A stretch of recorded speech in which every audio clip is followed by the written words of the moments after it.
So let's get started today's class. So in the previous class, we briefly covered the introduction to computer architecture. So as I mentioned in the previous class, this is an advanced level of computer architecture course.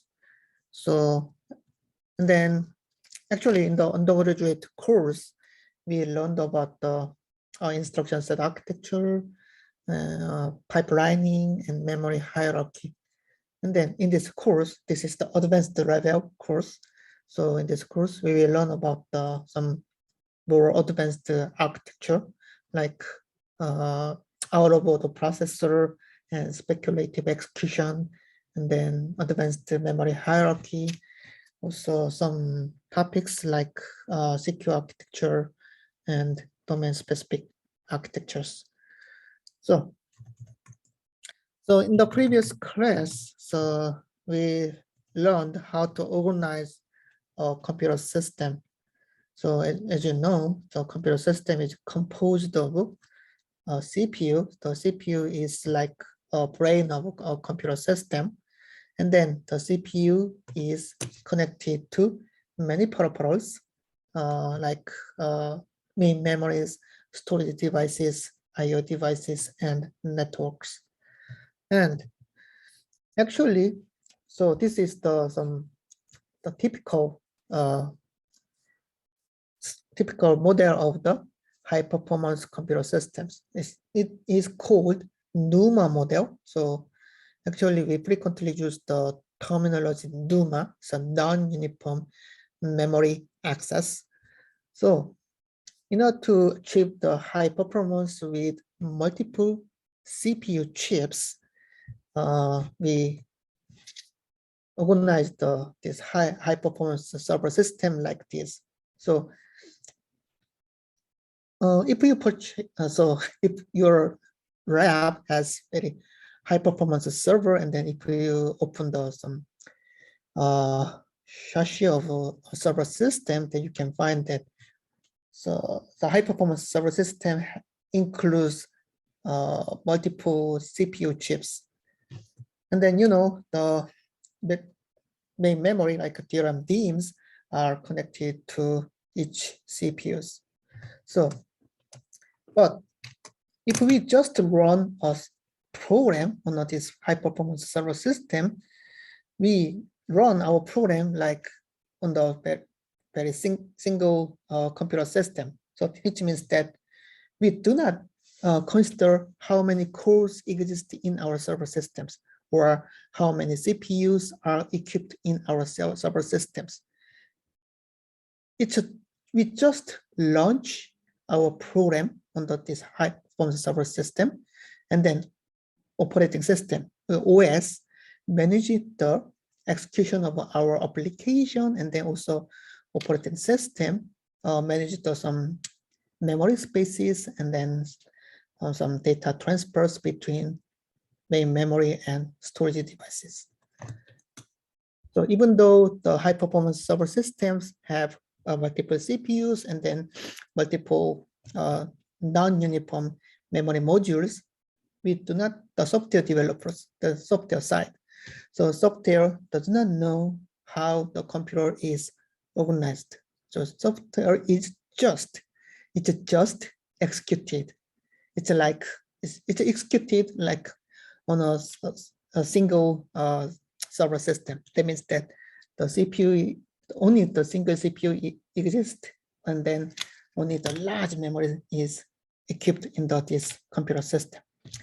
But under this fantasy world, the computer hardware is organized like this. It's a non-uniform memory access system. It's a NUMA system.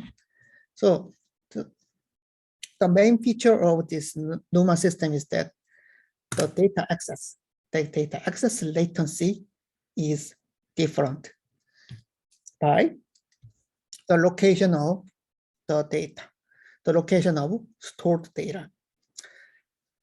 So actually, this location of the stored data influences the performance of this high performance server systems. So actually the hardware, the computer architect or some hardware engineers focus on this performance of the high performance server systems.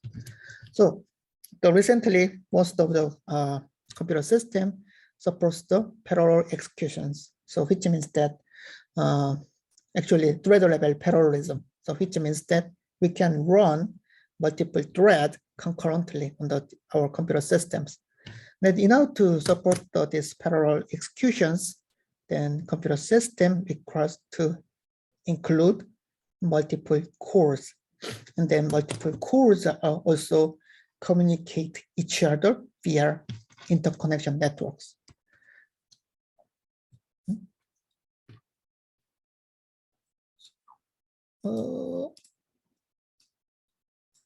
Okay. Okay, I can write. So this is the typical organization of the computer system. And then also we learned about some technology trend of the process architecture, like some clock speed, and then some Dennard scaling. And then also we also mentioned the Moore's law, then some number of transistors, it's very large chip, the memory system. Okay, so the today's class, I will briefly introduce about some parallelism in computer architecture, and also I will introduce the performance issues in the computer system and how to measure the performance, and then also we'll learn about the Amdahl's law in detail. Okay. Okay. So let's think about the parallelism in computer architecture. So what is parallelism?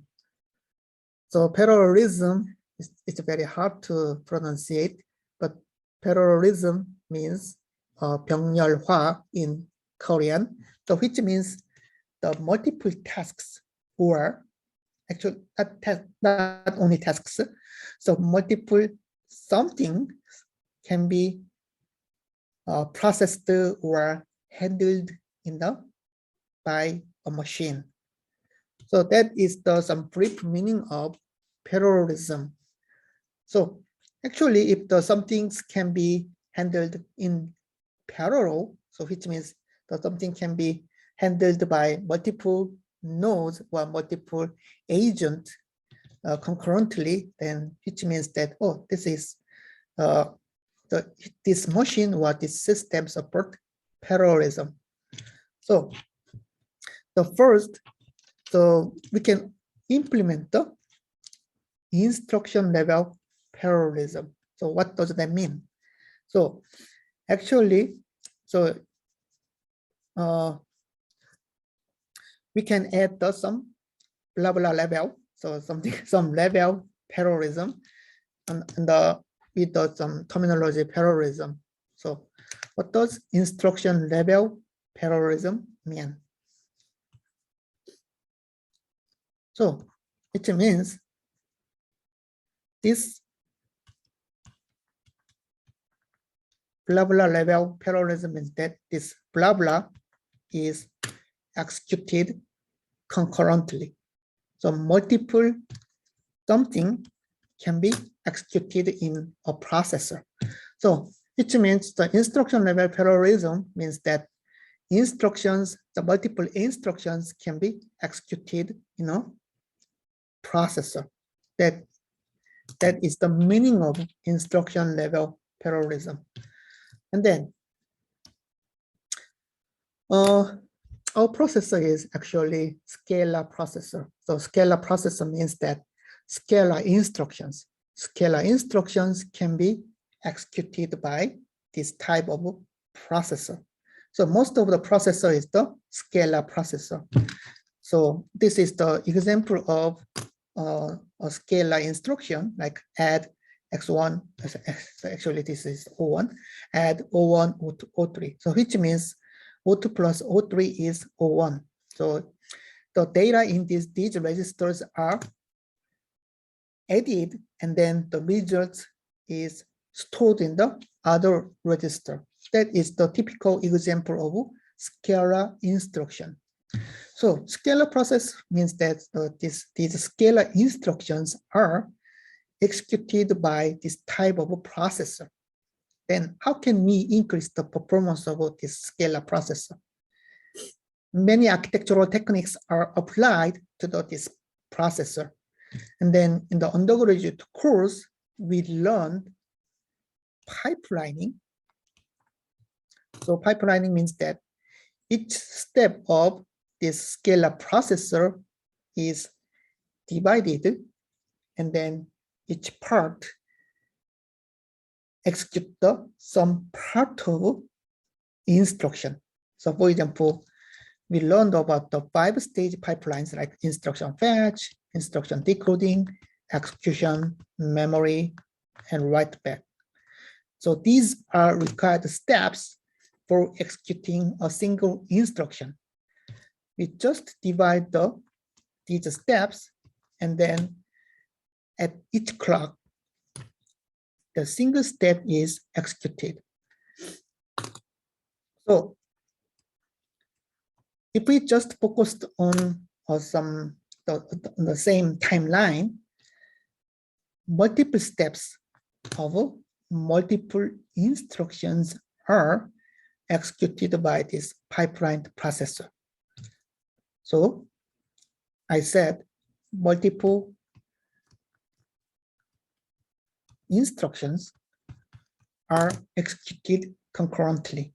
So that's why pipeline processor is called, so pipeline processor supports instruction level parallelism. So what is the benefit of this instruction level parallelism?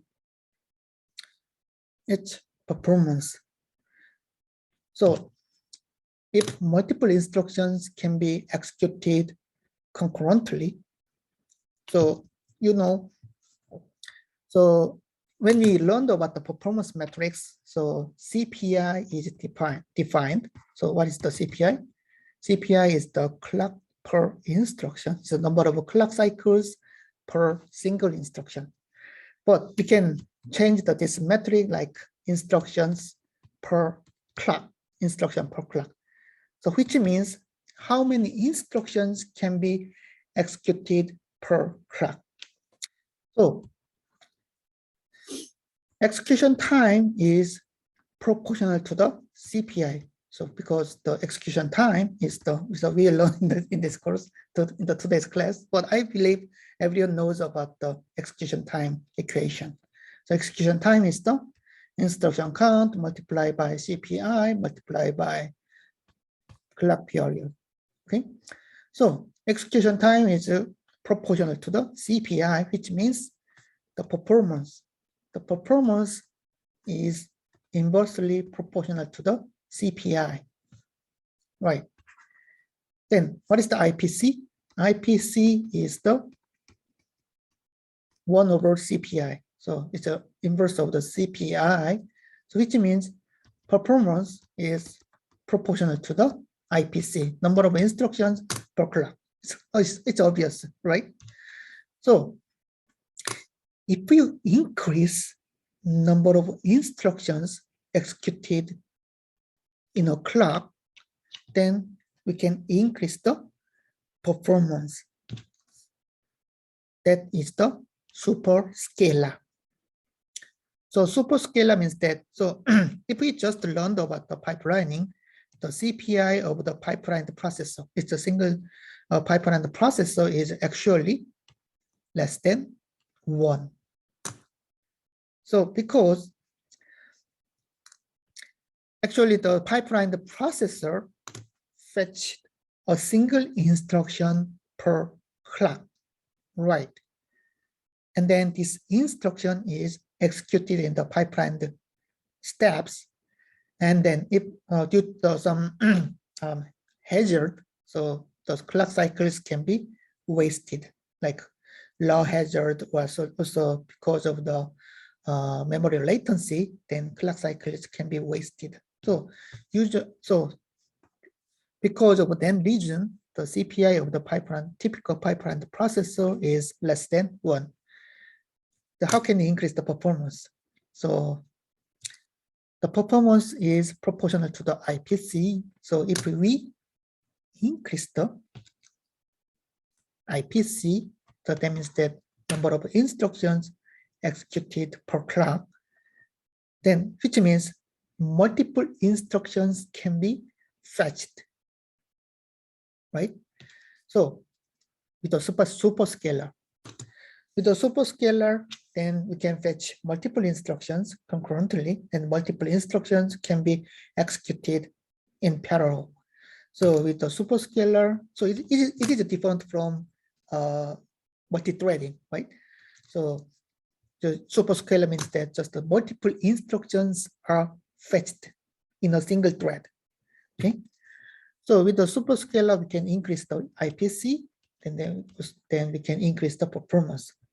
What is the super pipelining?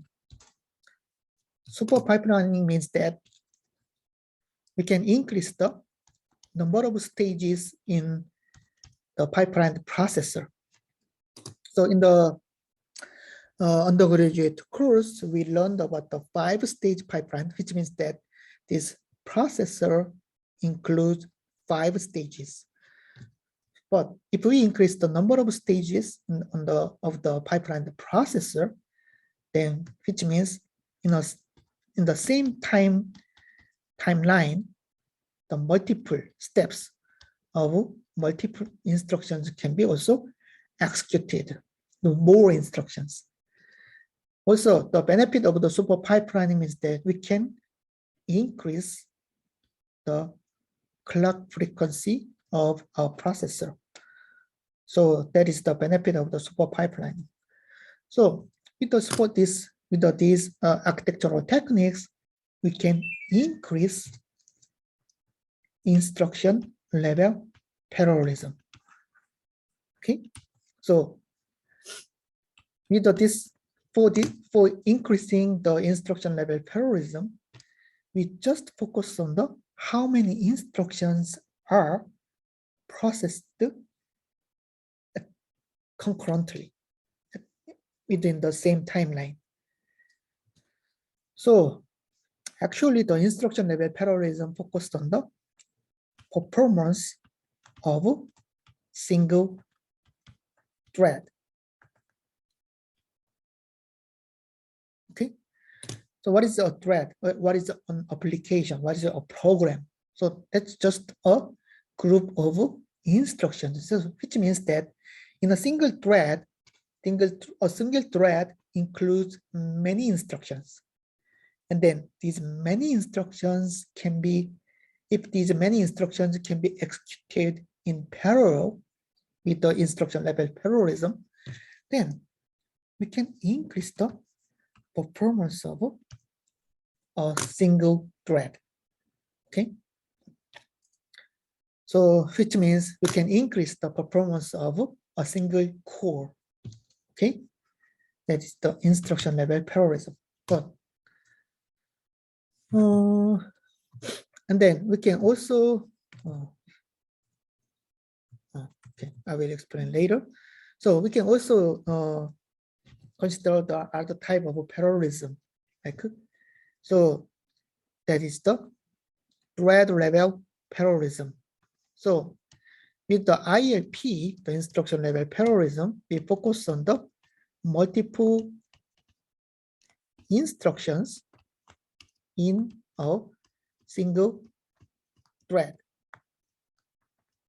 But there's a TLP, it's a thread level parallelism. So which means we can parallelize multiple threads in a CPU.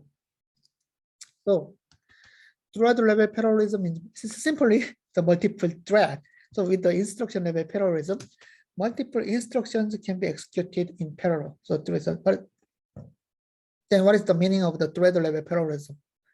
It's obviously multiple threads can be executed in parallel.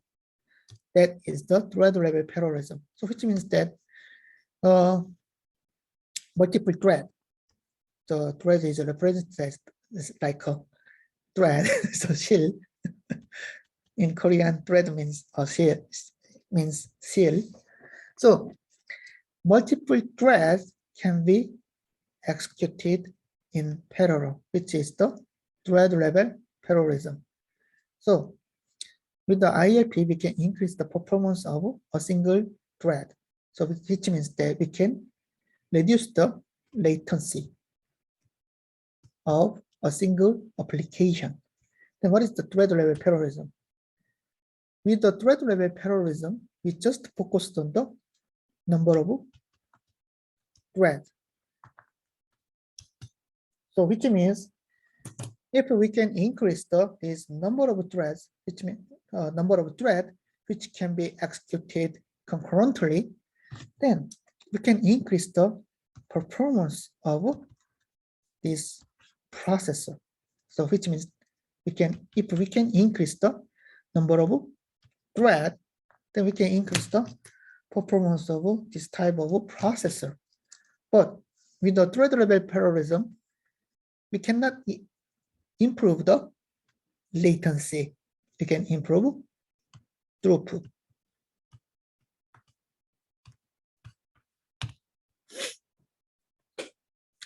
And then most of the processor, so most of the modern processors support actually thread level parallelism. So which means that most of the modern processors includes multiple cores. You know, the Intel core architecture like i3, i5, i7 includes multiple cores like dual cores or quad cores or octa cores, something like that. So with these multiple cores, we can execute multiple threads concurrently. Also, the Intel processor supports multi-threading, so simultaneous multi-threading. It's called hyper-threading. So which means that in a single physical core, multiple threads can be executed. So that is called multi-threading, and then Intel hyper-threading also supports the multi-threading technology. So modern parallel architecture supports the thread level parallelism in order to increase the performance. So which performance? The throughput. Okay. Also, another type of the parallel processor is vector or array processors. So what is a vector? So it's some different type of processor. So actually, Scalar processor just handles the single data element, like add x1, x2, x3. So this is the single data element. So just handles the single data element. But what is a vector? Vector is also a group of multiple elements. And then simply the vector processor handles vector type data. Okay, like this one. This is the vector add v1, v2, v3. And then these are vector type registers. So which means, in this vector type register, multiple elements can be stored.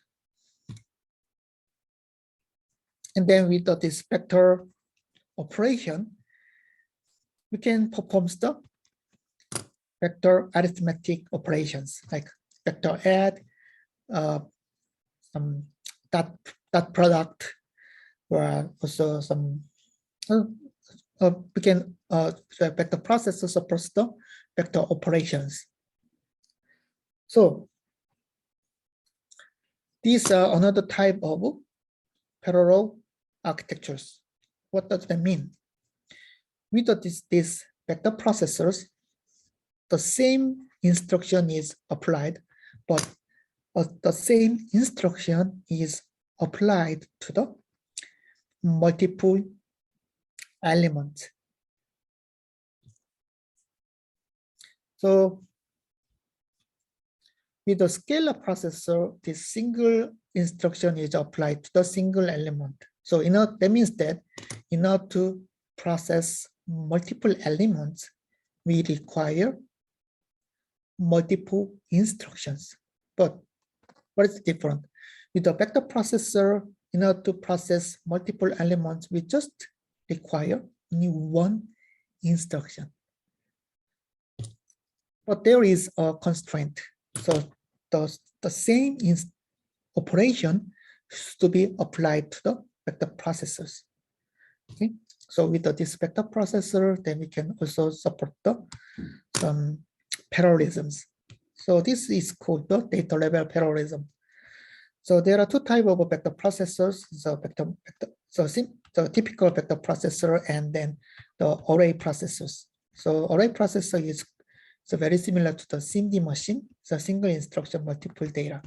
So that means that the operations are applied to multiple data concurrently. But with the single vector machine, only a single instruction is shared by multiple data. But for this multiple data, the processing is applied to the multiple data one by one.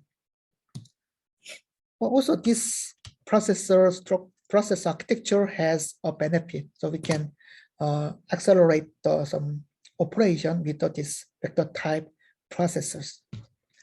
Also, this SIMD time machine is an array processor. It also has benefit because with a single instruction, the vector type data, multiple data can be executed within a clock. So the SIMD time machine is very similar to the GPU. So the GPU, the modern GPUs achieve the very high performance because the GPUs includes the many cores. So which means that actually the many cores in GPU means many ALUs. Okay, usually. So these are another type of parallelism. So why do we need to learn about the parallelism or parallel architecture? Why is it important in a modern process architecture? The problem is that the performance of a single core is saturated in early 2000. So if we just see the trend of the performance of a single core processor, then we can find that the performance of a single core is saturated near 2000. So that means the early 2000. So which means the latency of, so that means the performance of a single thread is saturated.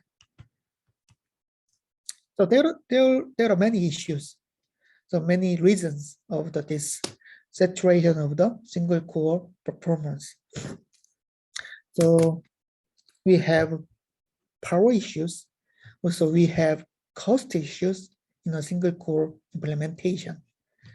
So actually, the most critical constraint of a single core performance is power consumption. Okay. Also, so we learn about the out-of-order process architecture in this course, but the architecture of this out-of-order processor is very complex. It's very much complex, very complex compared to the pipeline processors. So which means the cost of this single core is very high. The manufacturing cost is also high, and then running cost, like the power consumption, is also high. So it's very hard to increase the performance of a single core processor. So we need to apply the new models of parallelism, such as this data level parallelism, thread level parallelism, and then request level parallelism.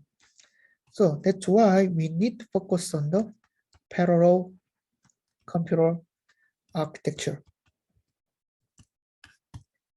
It's not easy. So compared to the single core architecture, the architecture of the parallel processor is much more complex. Also, to apply the parallel processor architecture in the software world, then the software also need to be modified, which means software need to support parallel algorithms. So without parallel algorithms, so I mentioned that the performance of a single thread is nearly the same. So we cannot make use of the benefits from parallel architecture if only a software supports the serial algorithm. Okay. So the software level supports this type of parallelism, such as the data level parallelism or task level parallelism.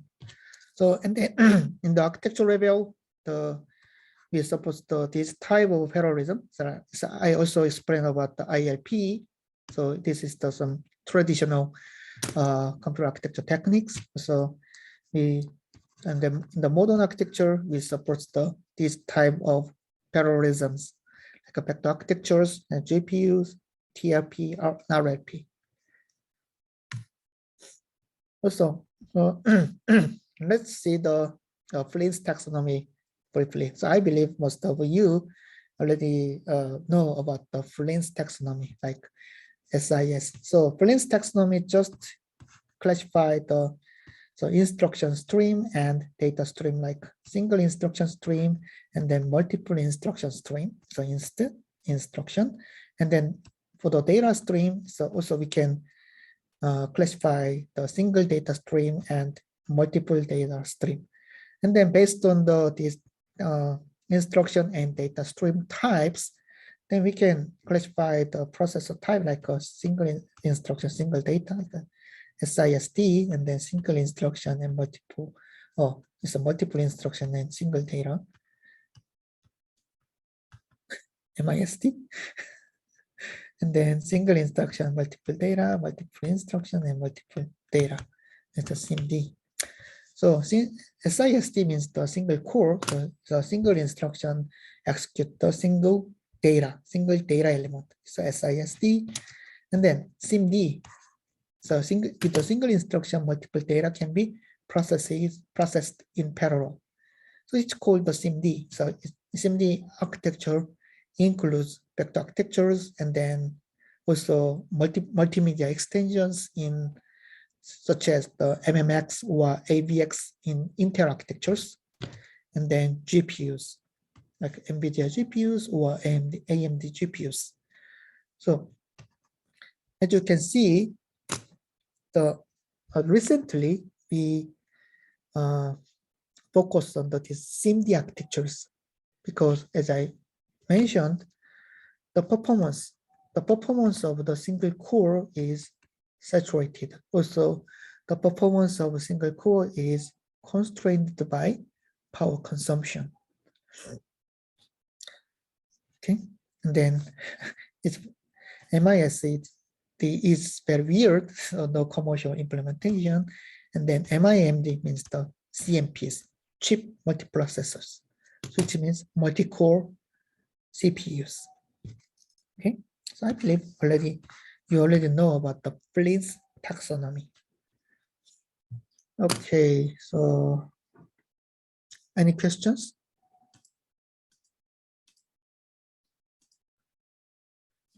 So let's move on to the next topic. It's a performance metrics in computer architectures. Okay, so the another topic of today's class is performance metrics. So in this course, in this class, so we will learn about the performance metrics and then how to evaluate the performance of computer systems. And then we will cover the Amdahl's law. So actually, the Amdahl's law is a very important law in the computer system, but it's very easy to understand. And then also, so Amdahl's law is very obvious, but why is it so famous? Why is it so popular? Because even though the Amdahl's law is very easy to understand, and then it's obvious, but we sometimes forget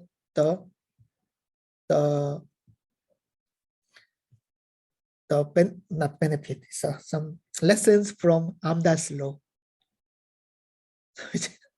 So which means we can focus on some very unimportant part of our computer architecture if we do not consider Amdahl's law. Okay, so we will learn about the Amdahl's law, and then also we will discuss about the Amdahl's law in the multi-core era. So actually, if you see the Piazza resource tab, let me share the, oops. Okay. So if you see the resource tab of the Piazza, then you can find that. So I posted the papers of the Amdahl's law, and then Amdahl's law in the multi-core era. So Amdahl's law paper is very old paper. So, and then also you can find the related papers in the general resources under Piazza's resources tab. So if you are interested, then if you can read these papers, okay?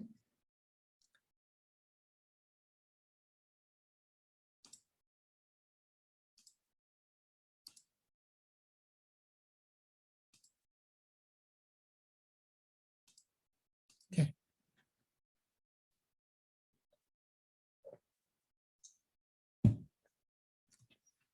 Okay, performance. So when you say about the performance of a computer system, then we can use two different metrics like latency and throughput. So latency just focused on the execution time. So that means that how fast and how long the application is executed on a processor. So in order to measure the latency of an application, we can just check the start time and the end time of our application, and then we just measure the time difference between the start and end time. So that is actually the definition of latency. So actually in the undergraduate course, we focused on the latency as the main performance metrics of a computer system. So actually based on the latency, we just also define the performance of a computer system, like performance is the inverse of execution time. So what is this execution time? It's the latency of an application. So, but if we just focus on the latency, then that means we focus on the performance of single core processors. So we need to define another performance metrics for parallel architectures. So another metric is the throughput. So throughput means that is the amount of task done by processor within a unit time. So if we just mention throughput, then which means we just measure the amount of workload, amount of tasks.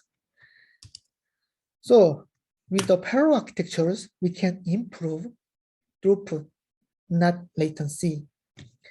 But it's very critical for the modern computer system, because actually the modern computer systems run multiple threads concurrently. Also, recently, the CPU manufacturers or processor manufacturers such as Intel, AMD, also even NVIDIA focus on the data center architecture. So actually for the personal use, we use the laptop or desktop computers. So that is the personal computers. So then actually the normal customers just focused on the personal desktop or a personal computer market. But actually the vendors such as Intel, AMD, or NVIDIA earn more money from data center market. So which means that it's a B2B market, business to business market.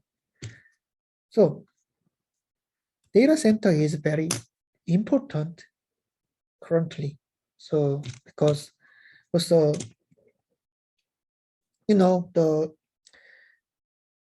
our data is usually processed in a cloud infrastructure, that is the data center. So many companies invest more money to large data center, such as Google, Amazon, Microsoft, so Naver and Kakao. So if these companies invest more money to this large data center, so which means large data center requires the high performance server systems. So actually the throughput is more important recently. So actually for the personal use, latency is important. So which means we just run our single application and then we just wait until our single application is completed. But it's a personal use. Recently, the throughput, we just focused on the throughput of our computer systems. Then how can we measure the performance of a computer system? So we can use benchmark applications. Then how can we select benchmark applications? So in order to measure the performance of a computer system, we can use real programs like real applications, like game applications or some web browser or office applications. But when the real application is run on our computer systems, the performance of these real applications are influenced by many factors, such as the overhead from operating systems, also the network, like I/O devices, such as the keyboards and mice, and then some network adapters.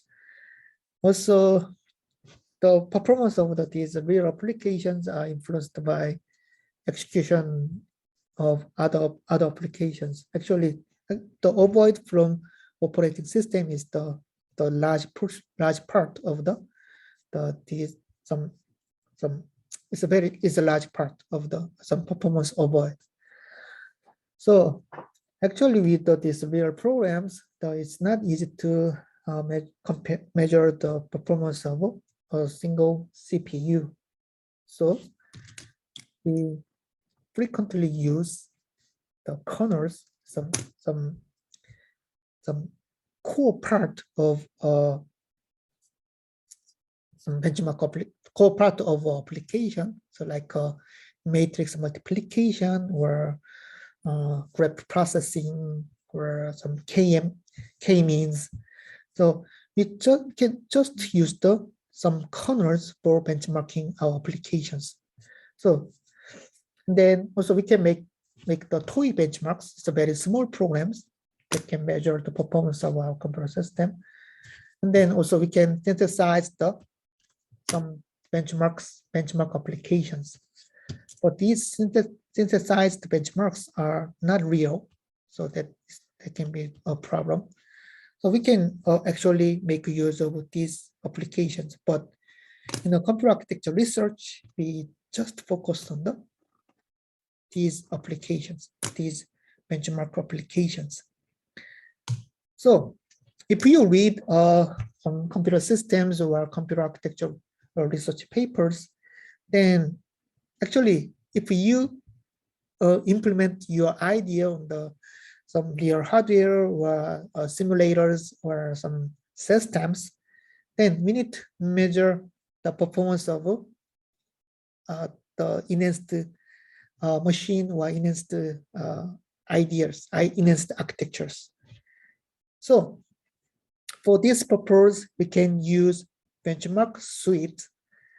And then actually for the CPU area, CPU research area, we can make use of some spec benchmarks or Tpc benchmarks or some other benchmark suites. So actually the most popular CPU benchmark application is benchmark suite is spec benchmark. So actually, but the spec benchmark suite is not free. It's a commercial actually. So we need to purchase the license of the spec benchmarks. But it's the most popular CPU benchmark applications. So this spec benchmark suite, there are many different kinds of applications such as compiler, image processing, like data compression, blah blah. Also, the spec benchmark provides the integer type or floating type benchmark applications.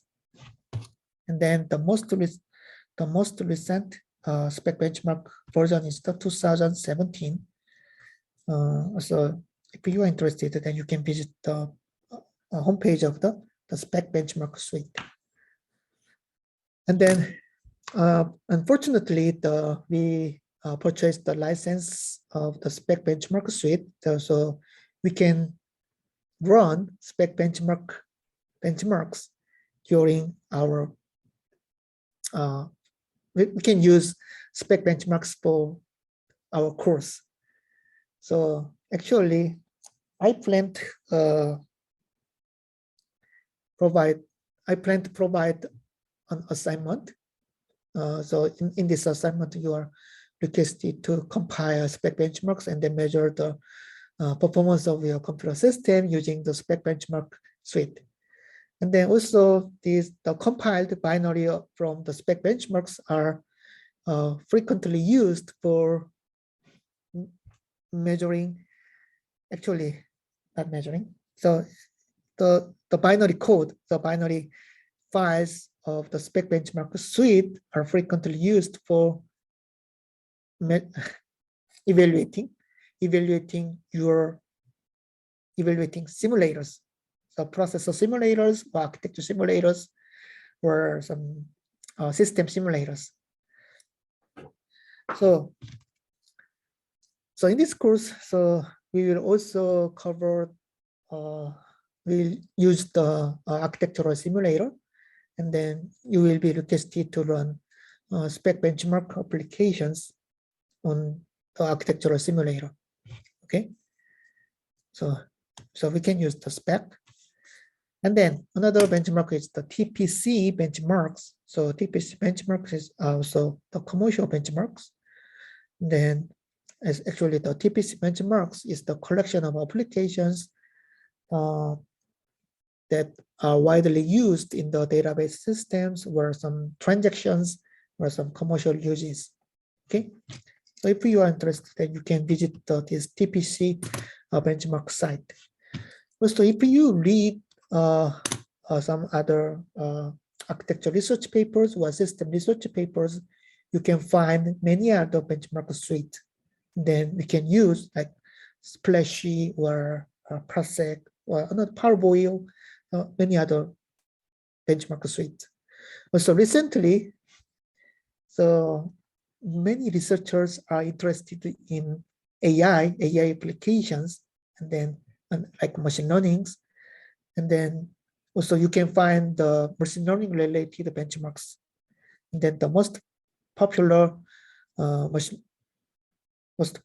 learning based benchmarks is the MLPerf. MLPerf.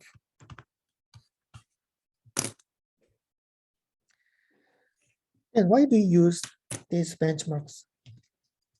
In order to measure, in order to compare the performance of different computer systems.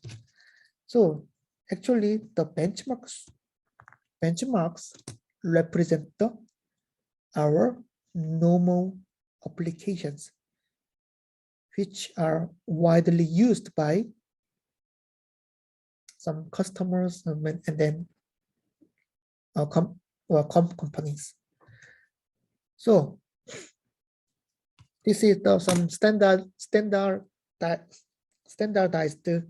applications, and then with this, if we just compare the performance of these same applications, then we can also compare the performance of some different systems or some enhanced architectures, and then some different processors.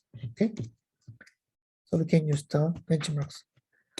So actually recently, the analyzing the characteristics of widely used applications, that means like benchmarks, is very important. Why? So let's take an example of machine learning applications like MLPerf. So you want to increase the performance of your computer system. Then, so we will learn about we will also cover this issue in the Amdahl's law. But the first, why do we study this computer architecture research? Why they study about the computer systems? The first purpose of this study is to increase the performance. But you know,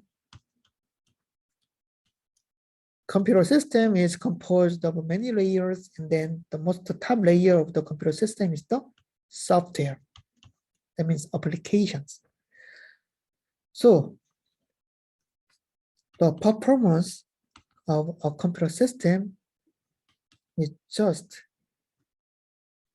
which means, so you want to increase the performance of a computer system. So which means that you need to decrease the execution time of your widely used application.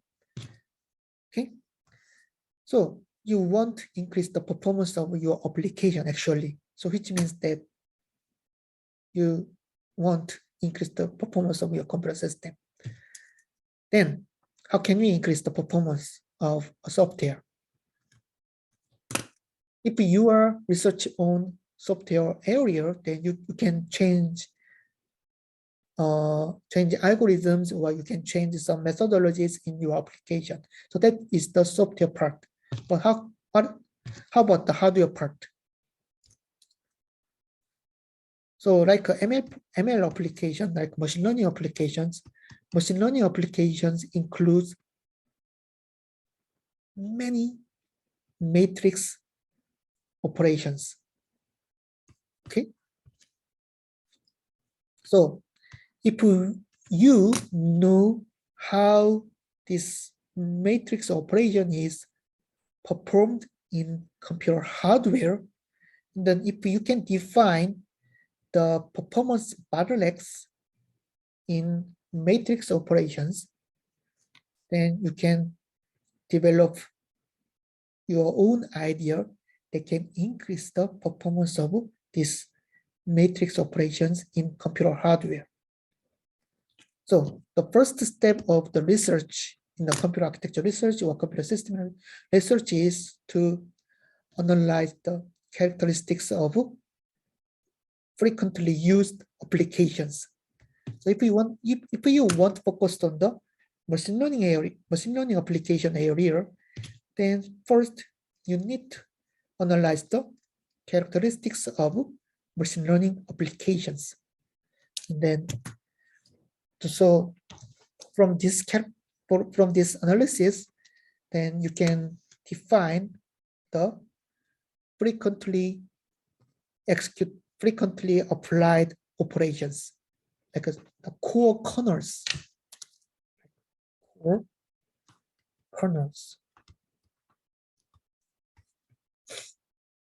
And then usually in the CNN, like CNN or DNN applications, these CNN and DNN applications frequently use the matrix multiplication. So if we can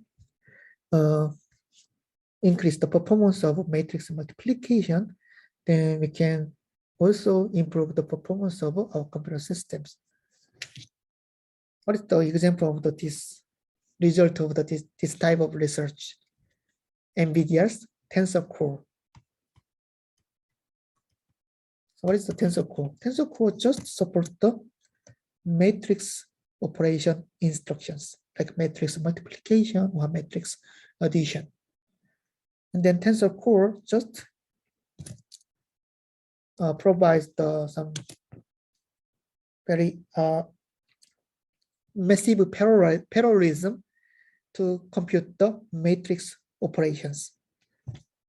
So with this NVIDIA's Tensor Core, the performance of the machine learning application is improved.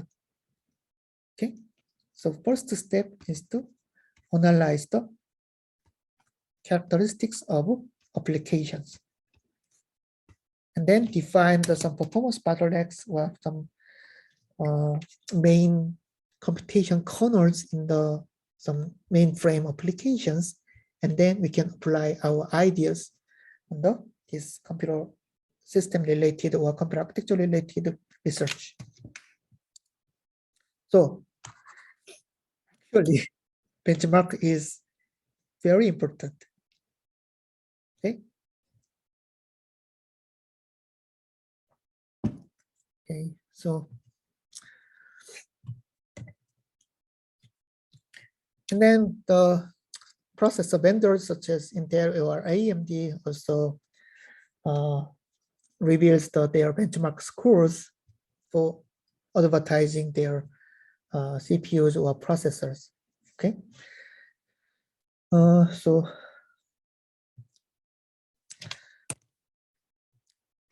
let's take a break for 10 minutes. Then, so I will resume the class at 11:40. Then after that, so let's take a break for 10 minutes. Okay, I'm back. So in the next class, I will provide in-person classes. So which means we can in person, so face to face. But I plan to provide some online classes, even though we have in-person classes, because you know, recently the number of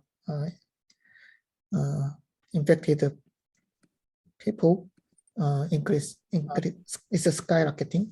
Oh, okay, it's skyrocketing. So actually, so I know the most of the infected people is tested positive by Omicron variants.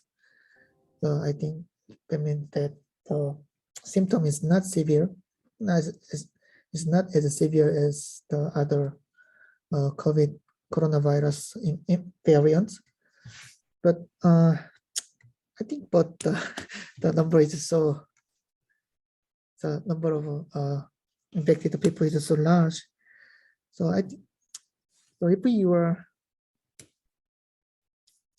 you if you think you have some symptoms, or so you have some typical, you feel difficult to participate in in-person classes, then you can also attend the class, so online classes.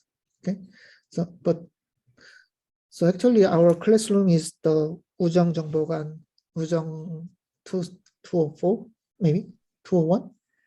So I will post the announcement about this in-person classes.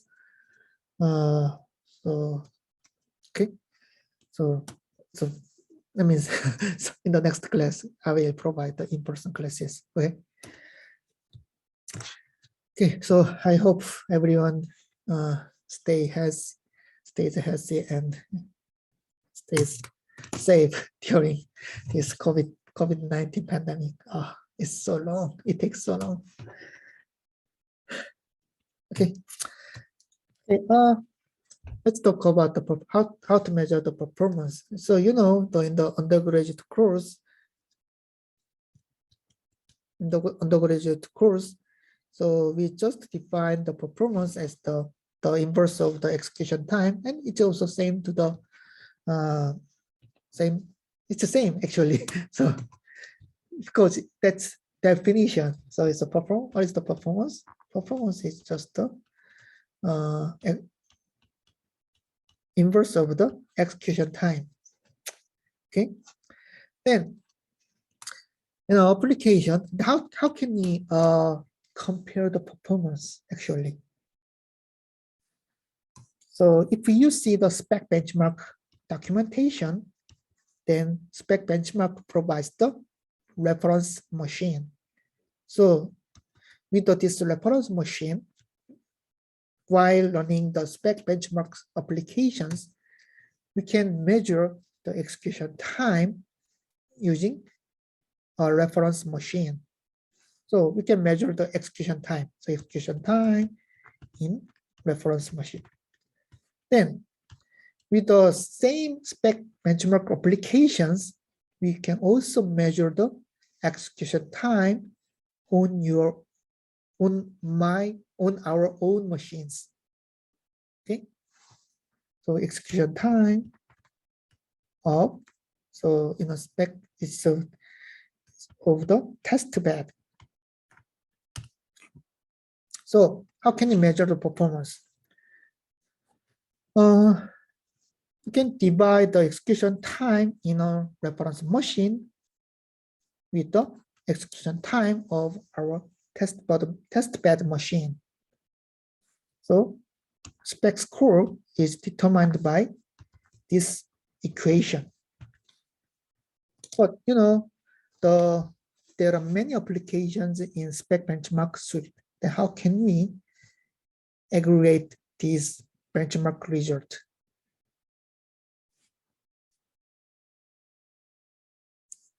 So there are many results.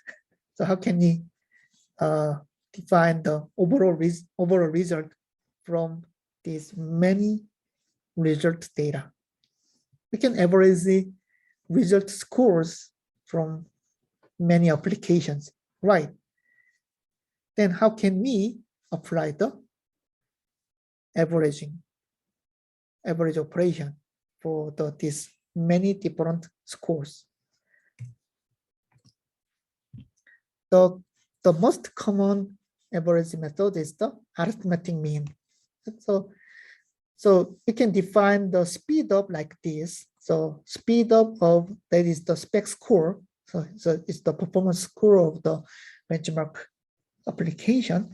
So for a benchmark I, so that means that a program I, we can define the speed up of our machine like it's the execution time of the reference machine for an application I, and then this execution time by reference machine is divided by execution time of our own machine.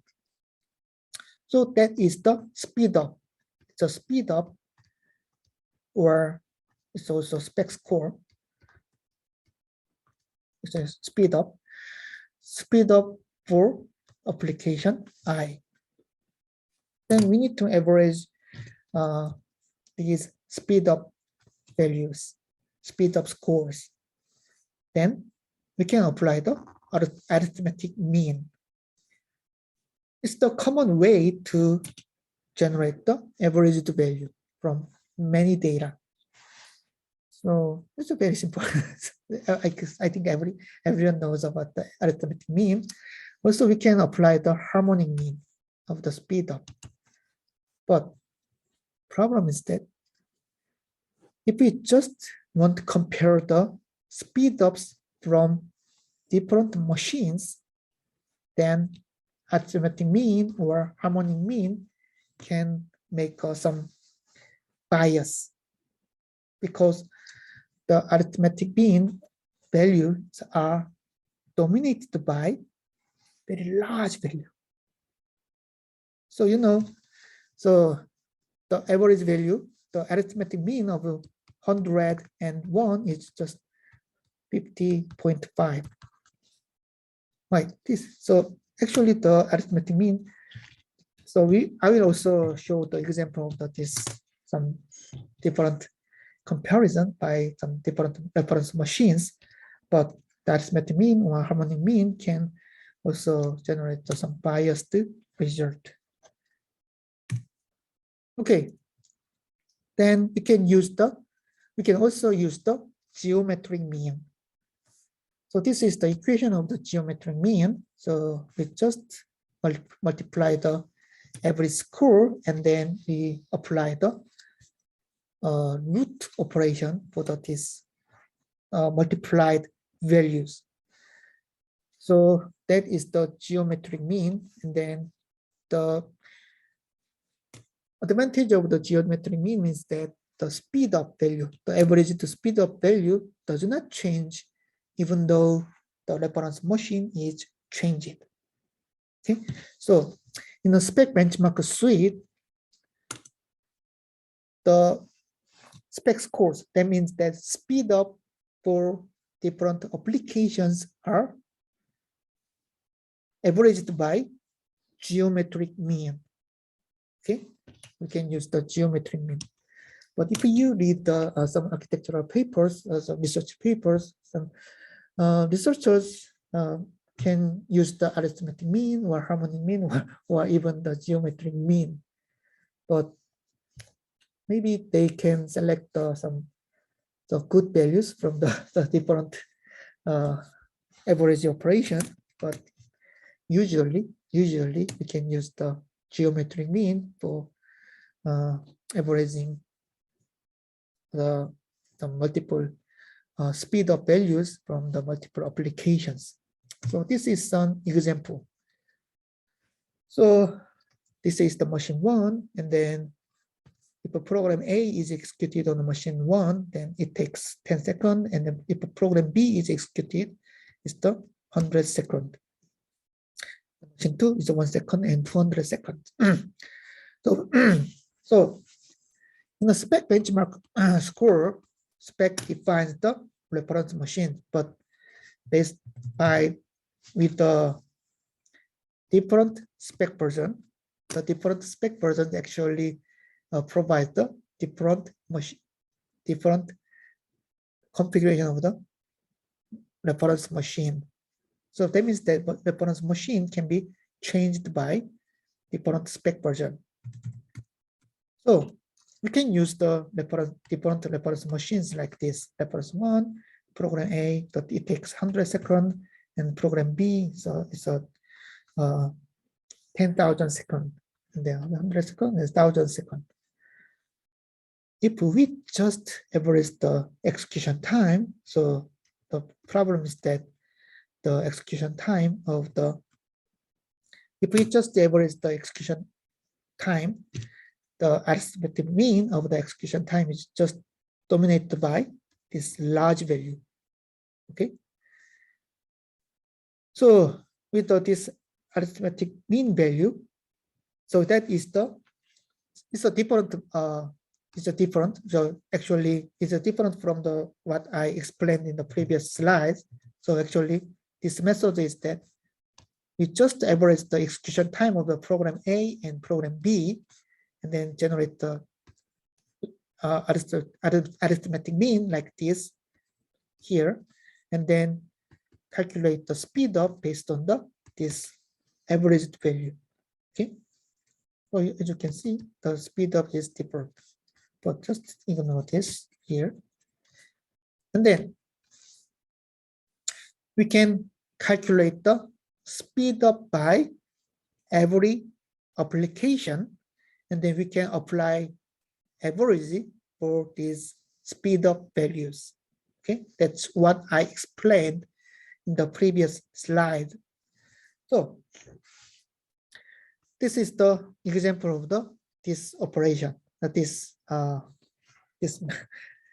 okay, the speed up operation. How can I say? So with respect to reference machine, so we can also calculate the speed up by machine 1 and machine 2 for program A. So for the reference machine 1, program A takes 100 seconds. And then if the same program A is executed on machine 1, so just the machine test bed, then it takes 10 seconds. What is the speed up for this program A? Speed up is 100 divided by 10, so it's 10. How about the machine 2? It's 100 divided by 1. Also, we can calculate the speed up for program B with respect to reference machine 1. Okay, the speed up value is the 150. So this is the speed up. Then we can apply the arithmetic mean for this speed up values. So that is the 55, it's 75. So which machine is the best? Which machine is better? Okay. So I know this is online class. So if we just apply the arithmetic mean for the speed up values, then this one is better because it has larger speed up values. How about the harmonic? It's better, and then it's better. We can also apply the geometry mean. So also we can compare the performance of the machine 1 and machine 2 with respect to reference machine 2. So there are different speed up values. Also, we can also find the different speed up, the different average values for the different averaging method. So if we just compare the average value for with respect to machine 2, then which one better? Which one is better? This one is better. How about the harmonic mean? Oh, this one is better. How about geometry? This one is better. So the interesting thing is that even if we apply the harmonic mean, then if we calculate the average value for the speed ups, then machine 1 can be, the performance of machine 1 can be better than machine 2. Why? For the harmonic mean, the speed up of program A is very high, but the speed up for program B is very low. So this gap is very large. So when the harmonic mean is applied, if this gap is so large, then the average value is maybe it's small. But for this machine, it's a 10-10. The harmonic mean is also 10. So this one is also 10, right? So how much? It's a mean value. But problem is that, if we just apply the arithmetic mean, machine 2 is much better than machine 1. But if we apply the harmonic mean, oh, machine 1 is better. The problem is that based on the some how to apply averaging method, the overall performance result can be changed. So sometimes the the processor vendors apply to some it's interesting, but based on some averaging method, the performance result can be changed. Okay. Then also another issue is that the machine 1, the performance of machine 1 and performance of machine 2 is compared using reference machines.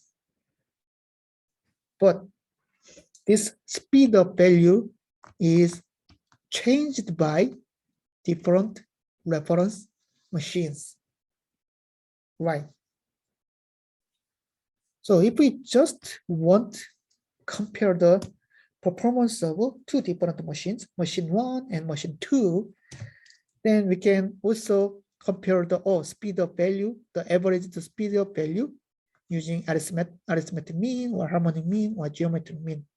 So let's compare the performance of machine 1 and machine 2 based on the speed up values. What can you see? If we use the reference machine 1, this ratio is 1.36. How about reference 2? If we apply the reference 2, then ratio is 5.25. What does that mean? If we apply different reference machines, and then if we just compare the performance of two different test beds, so with this value, can you say that machine 2 is 1.36 times higher than the machine 1?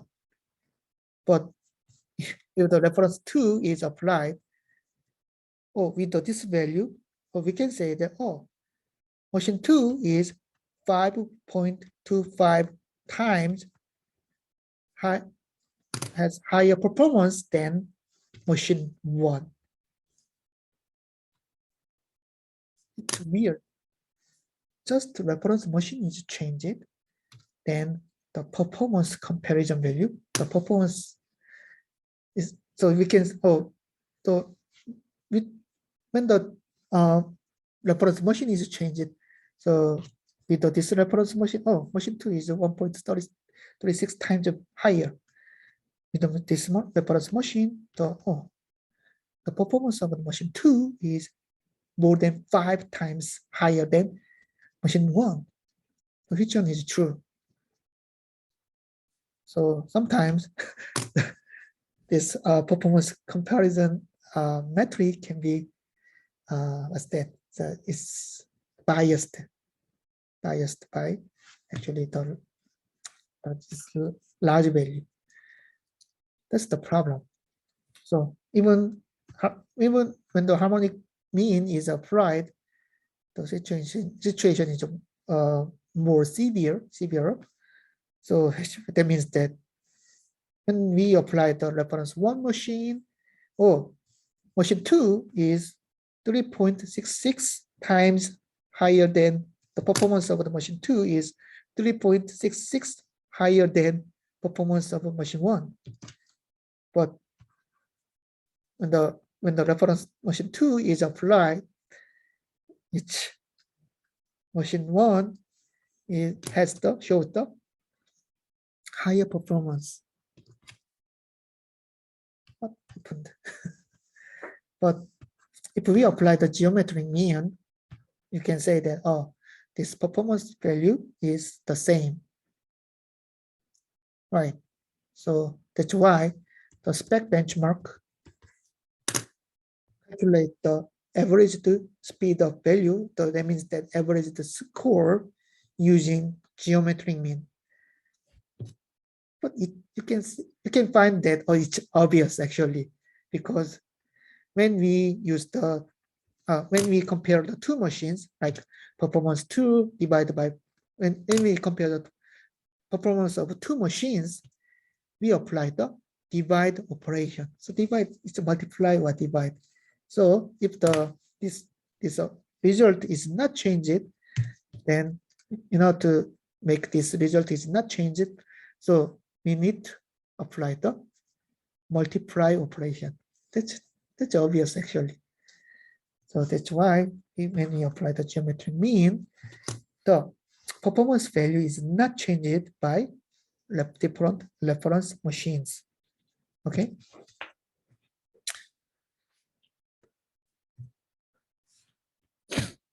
And then this is the very well-known equation of the performance execution time. So I believe if you need to remember actually this equation, because if you took the undergraduate computer architecture course, so execution time, what is the execution time? It's IC multiplied by CPI multiplied by clock period. It's a TC. And then what is the important thing in this equation? So why do we need to consider IC, CPI, and TC? Because these components are influenced by different aspects in computer systems. So for example, instruction count, it's most usually software part, because the number of instructions in an application is determined by size of binary file, right? So if we just compare the size of your binary file, binary code, then if the size of the binary file is larger than other binary file, then you can say that, oh, this binary code, well, this program has more instructions. And then if more instructions are executed, then we can say that, oh, execution time may be longer than other application. Right? Because more instructions should be executed. So this instruction count part is the usually software part. So it depends on program, like algorithm. So if we apply the more fancy algorithm, then we can increase the performance of software, right? And then compiler. Okay, like if we use the -G option for the GCC compiler, then the compiler does not apply any optimization technique. So that means the compiler can generate more instructions, but it's not always true. But number of instructions are also influenced by compiler options. And then ISA. So for example, x86 and then ARM ISA. x86 is the CISC type instruction, and then ARM ISA is the RISC type instructions. But so that means it's a complex type instruction. So when the same application is compiled using x86 or ARM ISA, the number of compiled instructions can be different, right? And usually we can expect that. And the same application is compiled using x86 compiler, the number of instructions can be smaller, right? Because it's CISC type. And then CPI. CPI is the mixed part, like software and architecture. CPI depends on instruction mix. Like that means that the ratio of arithmetic instructions and the ratio of data transfer instructions, or ratio of branch instructions, like control instructions. So based on the instruction mix, then the CPI value can be changed. ISA also. So I said that x86 and the ARM, if the more complex instructions are included in a compiled binary file, then CPI can be higher. So ARM, actually the instruction type of ARM ISA is relatively simple. It's relatively. So that means that the CPI may be lower. So it is also influenced by ISA and implementation. That means architecture, microarchitecture, or some architecture of the core. So for example, we can compare the core architecture like i5, i7, and then also we can compare the CPI of the Celeron. Actually, it was Atom, but Intel renamed the Atom as the Celeron. Actually, so but the CPI is mainly influenced by microarchitecture of a core. How about the TC? Oh, the clock period. Usually hardware or architecture.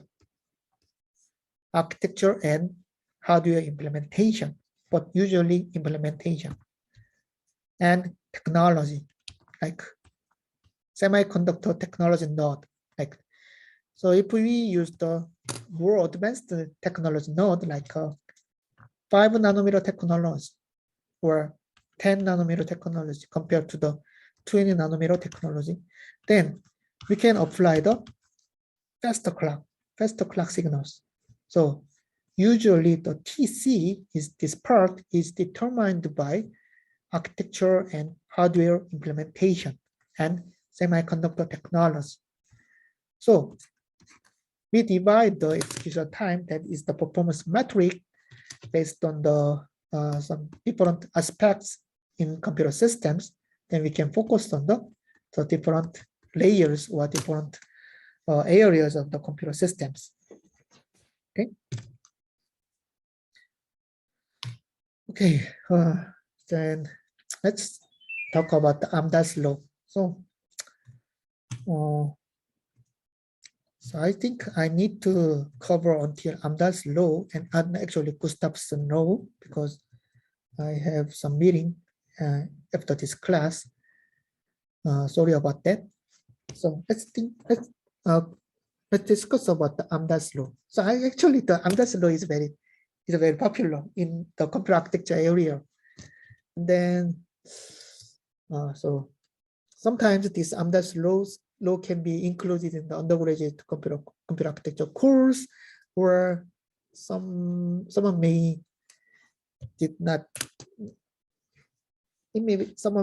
not know about the Amdahl's law.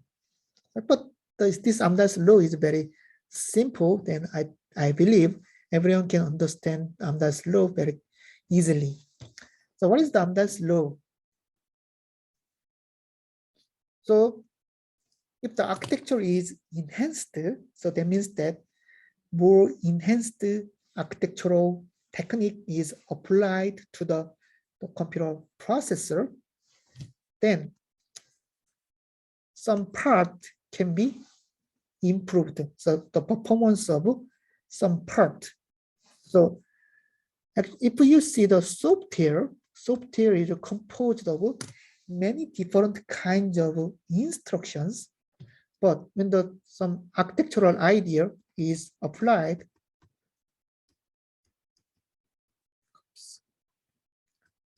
when the enhanced architectural idea is applied, some part of a software can be improved. So that means the performance is improved. So which means the execution time of some part is decreased. But other part, this part is not influenced by enhanced architectural idea. So this part is not improved. The performance of this part is not improved. So actually, this is the performance, the execution time of this part is not changed by new architectural technique. Then, if this part is large, then the impact by this enhanced technology can be high. But if this portion, this fraction is small, the impact by new architectural idea will be very low. That's Amdahl's law. Oh, it's very obvious actually. Why? But sometimes we may ignore Amdahl's law, but so our research direction can be can be somewhat bad. I don't think that every research direction is good or bad, but sometimes it's an engine. So actually, we hope that if our research idea is applied to some existing architecture or existing processor, then we hope our idea can improve the performance of the processor architecture very effectively. But it's not always true that that's so bad. So actually, this is determined by some enhanced part, the size of the enhanced part, and then the size of unchanged part. So it's not enhanced part. So Amdahl's law explained that the performance of a processor or architecture by new architecture idea, the performance is actually determined by the size of the influenced part. That's the main idea of Amdahl's law, but it's obvious, right? So actually the Amdahl, so that is the name of the researcher. So the Amdahl applied this Amdahl's law idea to the parallel architecture. So that means that if we just see the software, then we can divide the software as the serial part. So that means that this part cannot be parallelized. And then we can also find the parallelizable part. So if we apply the multi-core or some CMPs, the chip multiprocessors, then we can improve the only this part. Right. So if this part is a this parallelizable part can be fully parallelizable, and then if we apply the N core, then we can reduce the execution time of this parallelizable part as P divided by N. Right. But how about this part? This part is not nested. So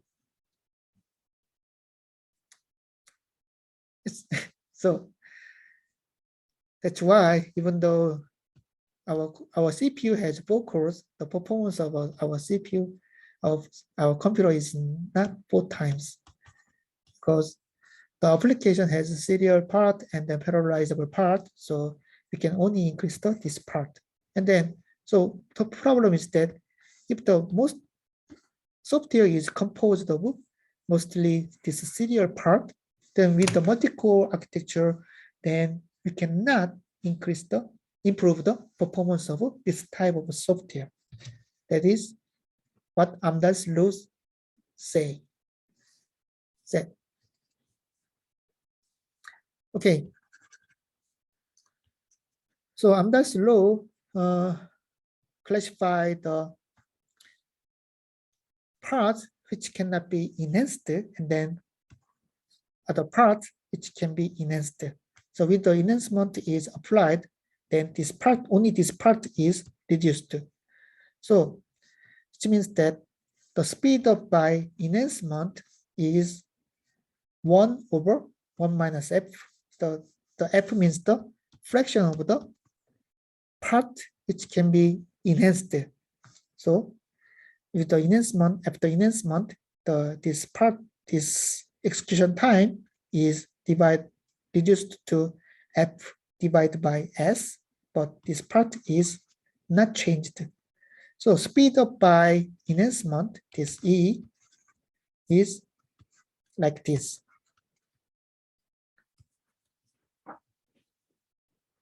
That's what Amdahl's law says to us. So why do we need to consider Amdahl's law? So which means even though so what is the multi-core? Multi-core means that we just invest more resources to a single CPU. So for example, if we apply the 4-core, so quad-core architecture, that means that it means we invest 4 times of more resources to the single CPU chip. But speed up by this 4x investment, but the enhanced performance is less than 4 because of unenhanced part. So if the F is 0.5, and then this is the acceleration part. So, and then this is the baseline. So even though we apply the 20 cores, so that means that this part is improved by 20 times. The speed up cannot reach 2. And that's obvious actually, because 0.5 plus something, the speed up is the 1 over 0.5 plus some part. Even though we just reduce this part, we cannot reduce this value less than 0.1 over 0.5. This is what Amdahl's law says. So if this part is the fraction of the enhanced part is very large, then we can also increase the performance more effectively. But even though the fraction of this enhanced part is 0.95, then it cannot it cannot be over 15. Okay. So, but sometimes some researchers ignore the Amdahl's law. So, for example, this is our software, and then with our new idea, so we can say that some part can be enhanced by 100 times, maybe some. So we can say that this is some software part. With our new brilliant idea, then this part can be, the performance of this part can be enhanced by 100 times. But so this is a very brilliant idea. So we can apply this idea to our processor, but the fraction of this part is just 1% of entire software. Then, even though this part is enhanced by 100 times, the overall speed up by our new idea is just very small. Okay. So we need to focus on the major part. If we have developed a new idea, or if we apply some new research idea to some processor or system, then we need to focus on some major part of an application. So that's why we need to classify an application. So we need to focus on some different types of application. that is some frequently applied technique. So for example, machine learning. Why do we need to focus on the machine learning applications?